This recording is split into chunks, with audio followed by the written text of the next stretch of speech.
బయట కూడా మీ గురించి టాక్ ఉంటుంది బాగా.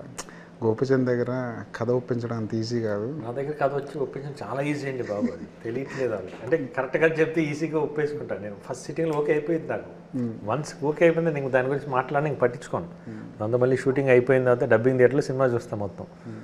అప్పుడు ఏమైనా అనిపిస్తే అప్పుడు ఓపెన్గా చెప్పేసి ఇది నాకు అనిపిస్తుంది ఎట్లా, ఇది నా ఫీలింగ్, మీ ఇష్టం మీరు చూడండి అని. అప్పుడు దాకా నేను మళ్ళీ మాట్లాడను అసలు.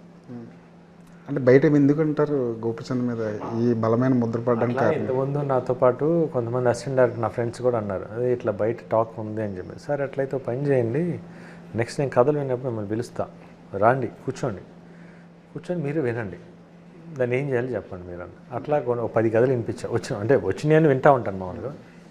దీన్ని ఏం చేయమంటారు, ఓకే చేయమంటారా ఏంటని. వచ్చి అసలు ఏం బాగాలేదు. మరి నేనేమనాలి, బాగాలేదు నన్ను పంపిస్తా కదా. ఇప్పుడు బయటికి వెళ్ళి కథ బాగలేనప్పుడు బాగాలేదని చెప్పుకోరు కదా వాళ్ళు వెళ్ళి. అది నా కథ బాగుంది అంటే వాళ్ళ పాయింట్ ఆఫ్ వాళ్ళకి బాగుంటుంది. బట్ యాజ్ విన్నప్పుడు నాకు నచ్చలేదని చెప్పేస్తా అంతే. బట్ నచ్చిన దాన్ని కూడా కమెంట్స్ కొడతారు. మరి నువ్వు నచ్చిన సినిమాలు కొన్ని ఆడలేదు కదా మరేంటండి.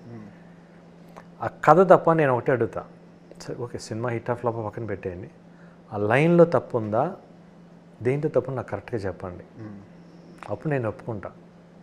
లైన్ తప్పు అయితే నాది రాంగ్, నో డౌట్, నేను కరెక్ట్ చేసుకుంటా. బట్ లైన్ తప్పు లేదు, దాని తర్వాత కొన్ని తప్పులు ఉంటే అది నేను బాధ్యుని కాదు.